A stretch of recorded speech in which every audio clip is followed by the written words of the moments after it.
पहले फ्रेंड्स आज सीखें मेमोरी डिवाइस। ठीक है, तो मेमोरी डिवाइस क्या होती हैं?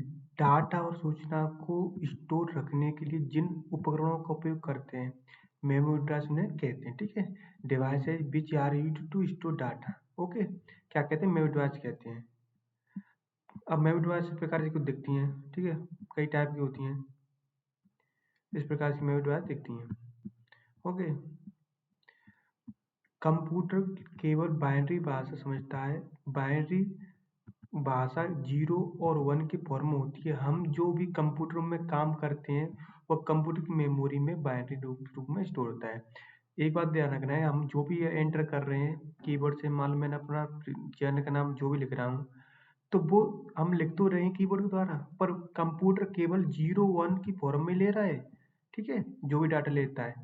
ओके, अब मेमोरी की इकाइयाँ, यूनिट्स ऑफ मेमोरी। अब बी का मतलब बिट है और बी का मतलब बिट। ठीक है, देखो एक बिट बराबर होता है 0 और 1, 2 बाइनरी डिजिट। ठीक है, एक बिट बराबर क्या होता है? 2 बाइनरी डिजिट होता है, 0 1 एक बिट के अंदर आते हैं। एक निब्बल बराबर होता है 4 बिट। एक निब्बल बराबर कितना होता है? 4 बिट होता है। एक बाइट बराबर कितना होता है? 8 बिट। ठीक है, 8 बिट होता है एक बाइट बराबर, या 2 निब्बल बोल सकते हैं, क्योंकि एक निब्बल बराबर 4 बिट है। तो भाई 8 बिट हो तो 2 निब्बल हो गए, या एक बाइट बराबर 8 बिट। 1 किलोबाइट बराबर 1024 बाइट, या 10 की पावर 2 की पावर 10 भी लिख सकते हैं। ठीक है, 1 मेगाबाइट बराबर होता है 1024 किलोबाइट केबी, या 2 की पावर 20, या 1 मिलियन बाइट। ओके, 1 मेगाबाइट बराबर 1024 किलोबाइट। 1 गीगाबाइट बराबर 1024 मेगाबाइट या M B, 1024 M B. 1 G B बराबर 1024 एम बी, या 2 की पावर 30 बाइट। 1 टेराबाइट बराबर 1024 जी बी, या 2 की पावर 40 बाइट। ओके, या 1 ट्रिलियन बाइट। एक पीबी मतलब 1 पेटाबाइट बराबर 10 की घात 2 की 50, या 1024 टेरा। ठीक है, टेराबाइट। 1000 पेटाबाइट बराबर कितना है? 1024 टेराबाइट, या 2 की पावर 50 बाइट। एक एक्साबाइट बराबर 1024 पेटाबाइट, या 2 की पावर 60 बाइट। एक एक्साबाइट बराबर 1024 पेटाबाइट। ओके, एक जेटाबाइट बराबर 1024 क्या 1024 एक्साबाइट। एक जेटाबाइट बराबर 1024 एक्टाबाइट, या 2 की पावर 70 बाइट। एक यूटाबाइट बराबर 1024 जेटाबाइट। एक यूटाबाइट बराबर 1024 जेटाबाइट, या 2 की पावर 80 बाइट। एक ब्रोटाबाइट बराबर 1024 यूटाबाइट, या 2 की पावर 90 बाइट। ठीक है, एक ब्रोटाबाइट बराबर 1024 यूटाबाइट। ठीक है, एक जियो जियोबाइट बराबर 1024 ब्रोटाबाइट, या 2 की पावर 100 बाइट। ओके, अब देखो ऐसे बढ़ती क्रम में होता है। सबसे छोटी बिट होता है, उससे बड़ी निब्बल। ठीक है, उससे बड़ा बाइट, उससे बड़ा किलोबाइट, फिर मेगाबाइट, फिर जीबी गीगाबाइट, फिर टेराबाइट। ठीक है, फिर पेटाबाइट, फिर एक्साबाइट। ठीक है, ऐसे होता है। बिट सबसे छोटी मेमोरी इकाई है। बिट क्या है? Bit is the smallest unit, memory unit. Okay, geopbyte सबसे बड़ी मेमोरी इकाई है। Geopbyte largest memory unit. There are two types of memory. Memory दो प्रकार की होती हैं। पहले होती है प्राइमरी मेमोरी, आंतरिक मेमोरी बोलते हैं जिसे। सेकेंडरी, दूसरी होती है सेकेंडरी मेमोरी, जिसे क्या बाहरी मेमोरी बोलते हैं, जिसे साइक मेमोरी बोलते हैं। ठीक है, ऑक्सिलरी मेमोरी। ठीक है, अब प्राइमरी मेमोरी क्या होती है? कंप्यूटर को कार्य करने के लिए प्राइमरी मेमोरी की आवश्यकता होती है।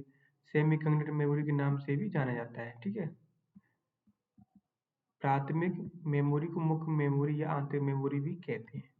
ठीक है, required for the computer to function, also known as semiconductor memory, also known as main memory, main memory भी कहते हैं, सेमीकंडक्टर मेमोरी कहते हैं, प्राइमरी मेमोरी कहते हैं और इंटरनल मेमोरी भी कहते हैं। Primary memory access times any typically in micro seconds.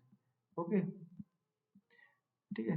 अब bit is small unit of data a computer can understand. Okay, bit क्या कहता है, छोटी इकाई है जो डाटा को क्या कहते हैं कंप्यूटर में अंडरस्टैंड करता है। ठीक है।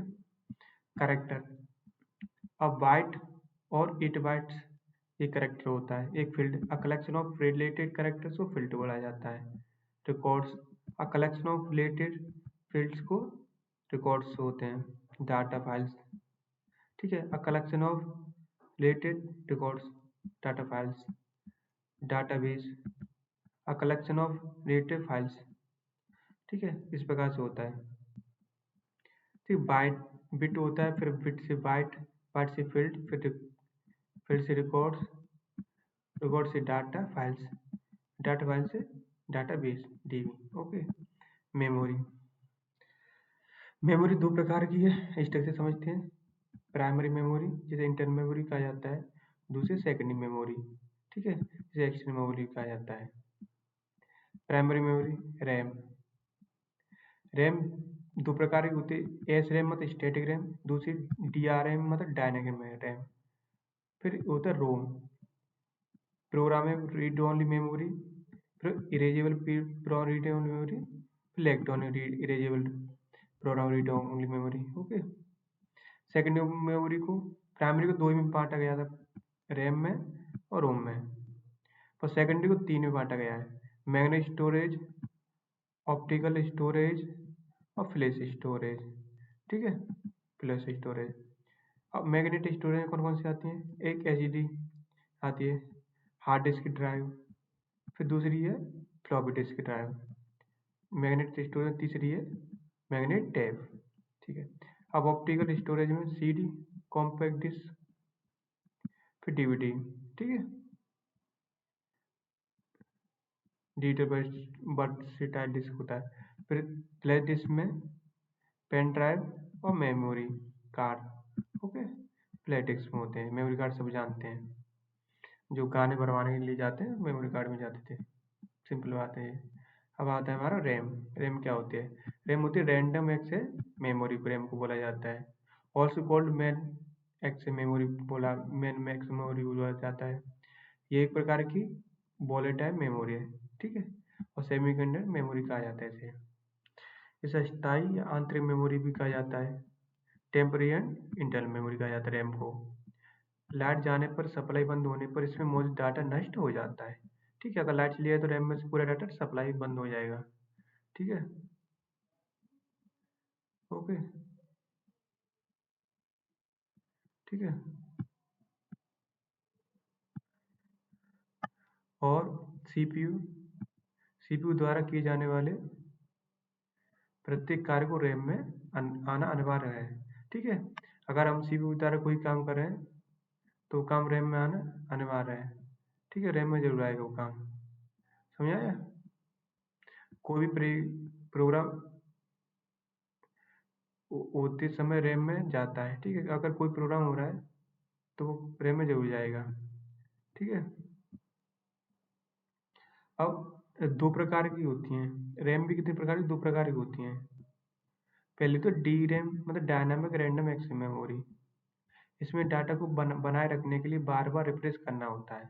ठीक है, क्या करना होता है, रिफ्रेश करना होता है। रिफ्रेश या चीपर स्लेवर विद्युत खपत कम, वर्तमान समय में ज़्यादातर प्रयोग में ली जाती है। ठीक है। PC D RAM, H D M single data rate, D D R double data rate. ठीक है। फिर होता है एच डी रैम, जिसे synchronous dynamic random access memory. Okay. Second आती है S RAM, static random access memory. Refresh on होने तक डाटा बन रहता है, रिफ्रेश ऑन होने तक डाटा बन रहता है। महंगी, तेज, अधिक विद्युत खपत ज़्यादा करती है ये। ठीक है।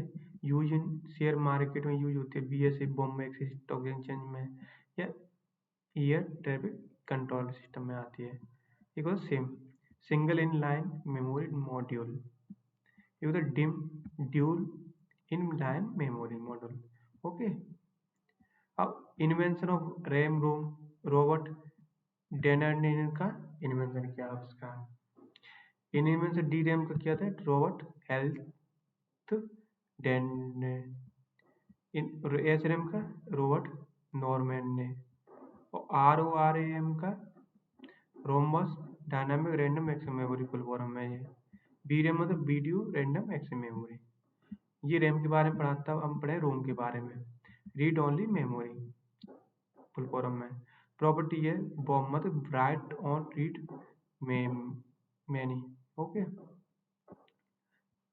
नॉन वोलेटाइल मेमोरी है ये, परमानेंट मेमोरी है, परमानेंट मेमोरी है, कभी रीड नहीं होती है। लाइट जाने पर भी डाटा नष्ट नहीं होता है इसमें से, रोम में से।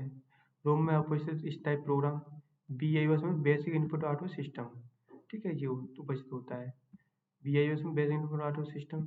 प्रयोग इलेक्ट्रॉनिक उपकरण जैसे कैलकुलेटर में, वॉशिंग मशीन में, माइक्रोवेव, वीडियो गेम में ये प्रयोग किया जाता है रोम का, ठीक है। BIOS में बेसिक इनपुट आउटपुट सिस्टम क्या होता है? कंप्यूटर का पहला प्रोग्राम जो सबसे पहले चलेगा, जब आप कंप्यूटर खोलते हैं तो वो गोला से फिर के आता है या बूटिंग होती है, वही से होता है। ये चेक करता है कि सभी पार्ट्स चल रहे हैं कि नहीं, ठीक। कीबोर्ड की लाइट जलती है ऑन करने पर, कीबोर्ड को बूट अथवा शुरू करने हेतु, ठीक है।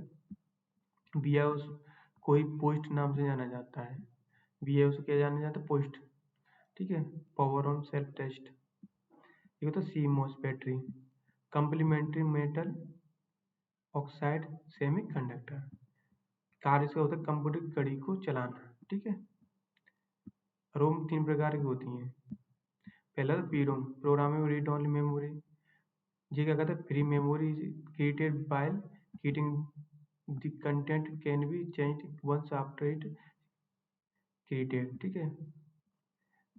बनाते समय खाली मेमोरी बनाई जाती है, इस निर्माण के बाद कंटेंट को एक बार बदला जा सकता है, ठीक है। PROM में क्या है कि एक बार जो आपने, ठीक है, पहली बार तो खाली बनाएंगे, पर एक बार कंटेंट डाल दिया तो एक बार डाल सकते हैं, फिर नहीं डाल सकते हैं। ये होता है EPROM, इरेजेबल प्रोग्राम है, रीड ओनली मेमोरी।